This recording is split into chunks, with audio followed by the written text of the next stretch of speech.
আপনাদের বাড়ি কোথায়? আমাদের বাড়ি ঢাকা, বাংলাদেশ। বাংলাদেশ থেকে এসেছেন। বাংলাদেশ থেকে এসে কি কলকাতা দখল করতে এসেছেন? দখল করতে কেন আসবো? আপনাদের প্রাক্তন সেনাকর্তারা বলছেন ৪ দিনের মধ্যে কলকাতা দখল হয়ে যাবে এবং তারাই করবেন। শুধুমাত্র কলকাতা না, উত্তর পূর্ব ভারতের একাংশও দখল করে নেবে বাংলাদেশ। আমি সেটা শুনিনি। এই যে বাংলাদেশে যে ঘটনা ঘটে চলেছে এবং আমরা দেখতে পাচ্ছি বাংলাদেশি সংবাদ মাধ্যমে প্রতিদিনই সংখ্যালঘুদের ওপর নিপীড়নের যে ছবি, সেই ছবি সত্যি না মিথ্যে? অবশ্যই যাহার ওটা কিছুটা হলো তো বটে হয়েছে। কতদিন ধরে কলকাতা? আমরা আসছি প্রায় এক সপ্তাহ হয়েছে। এক সপ্তাহ হয়েছে। বাংলাদেশের পরিস্থিতি নিয়ে কি? না, বাংলাদেশে এই মুহূর্তে যেটা হচ্ছে সেটা অবশ্যই অনভিপ্রেত, কারণ ভারত আমাদের মহান মুক্তিযুদ্ধের সময় থেকে অকৃত্রিম বন্ধু। তো এই যেহেতু আমাদের তিন দিকে ভারত, তো আমাদের এই এই প্রতিবেশী ছাড়া আসলে পারস্পরিক আমাদের যে বন্ধুত্ব সম্পর্ক, এটা যে কোনোভাবেই ঠিক রাখা উচিত। এবং যারা এই অস্থিতি পরিস্থিতি সৃষ্টি করছে, আমি বলবো তারা আসলে ভিন্ন উদ্দেশ্যে করছে। এবং ইন্টারন্যাশনাল ল বলে একটি ল রয়েছে যেখানে প্রত্যেকটি দেশকে সেই ল মেনে চলতে হয়, সেখানে দাঁড়িয়ে বলা হচ্ছে যে কলকাতা দখল হয়ে যাবে। এই বিষয়টা আপনারা কিভাবে দেখছেন? যারা বুদ্ধি রয়েছে, যাদের যাদের কথা আপনি বললেন যে একাংশ করছে, বাকি একাংশ আপনারা কি করছেন? না, অবশ্যই এটা তো প্রতিবাদ জানাচ্ছেন? ডেফিনেটলি প্রতিবাদ জানানো হচ্ছে। সবচেয়ে বড় কথা হচ্ছে যে এখানে আপনার যারা এটা করছে তারা তো নীতি নির্ধারণী পর্যায়ের কেউ কেউ না। আমাদের বর্তমান যে সরকার রয়েছে তারাও কিন্তু এই ব্যাপারে তার বন্ধুত্ব কথা বলছে। এক শ্রেণীর প্রতিক্রিয়াশীল মানুষ যারা চাচ্ছে যে খোলা পানিতে মাছ শিকার করতে, বা এটা কারা? ৭১-এর পরাজিত শক্তি যারা, হ্যাঁ, পাকিস্তানকেই তাহলে সরাসরি ডেফিনেটলি তাদের যারা তারাই আসলে চাচ্ছে না যে ভারত বাংলাদেশে এই বন্ধুত্ব অটুট থাকুক। ওই প্রতিশোধ তারা নিতে চাচ্ছে আর কি।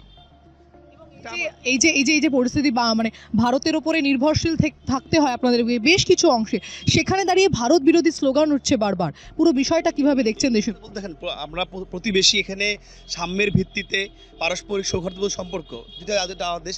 অবশ্যই এই ভারতের প্রতি আমরা চিরকৃতজ্ঞ। তারা আমাদেরকে মুক্তিযুদ্ধের সময় 2 কোটি আমাদের উদ্বাস্তুদের আশ্রয় দিয়েছেন, আমাদের মুক্তিযুদ্ধে সহায়তা করেছেন। এই কৃতজ্ঞতা বোধটা অবশ্যই আমাদের যারা প্রকৃত শান্তিপূর্ণ নাগরিক তাদের মধ্যে রয়েছে। তো আমরা এই সম্পর্কটা সারা জীবন রাখতে চাই। যারা এখন উদ্ভূত পরিস্থিতিতে এই বিগত সরকারের পতনের পরে একটা মানে ভোলাটাইল সিচুয়েশন হয়েছে, এই পরিস্থিতির সুযোগ নিয়ে তারা চাচ্ছে যে ৭১ যারা হেরেছিল এই প্রতিশোধে সেই তারা চেষ্টা করছে এই অস্থিতিশীল সৃষ্টি করার জন্য। এই আওয়ামী লীগ তাদের কর্মী সমর্থক তারা কেমন রয়েছেন? তারাও কি হিন্দুদের মতন বা খ্রিস্টানদের মতন নিপীড়িত হচ্ছেন?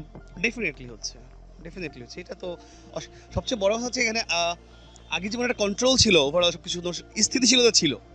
15 বছরে একদিনের জন্য ক্লাস পরীক্ষা বন্ধ। ছাত্র আন্দোলন সম্ভবত সেই জন্যই হয়েছিল যে পুরো বিষয়টা সিস্টেমেটিক হওয়ার জন্য। এই যে অগ্নিমূল্য, বাজারের যে অগ্নিমূল্য, দাম বৃদ্ধি, সব কিছুটা কন্ট্রোল করার জন্যই আপনাদের ছাত্র আন্দোলন হয়েছিল এবং তার যে প্রতিফলন সেটা কি কোনো জায়গায় কি নেগেটিভ জায়গায় দাঁড়িয়ে? না, অবশ্যই বাস্তবতা কিন্তু সেটা দেখা যাচ্ছে না। কারণ হচ্ছে আপনার জনজীবনের যে যানবাহনের নিরাপত্তা, মানুষ কি চায় সবচেয়ে যানবাহন নিরাপত্তা, সেইটা অনেক ক্ষেত্রেই মানে ম্যাক্সিমাম ক্ষেত্রে ব্যাহত হচ্ছে। যানবাহনের নিরাপত্তাটা প্রাইম ফ্যাক্টর এখানে। ল অ্যান্ড অর্ডার, আমি বলবো যে টোটাল ক্যাওয়াস এই মুহূর্তে।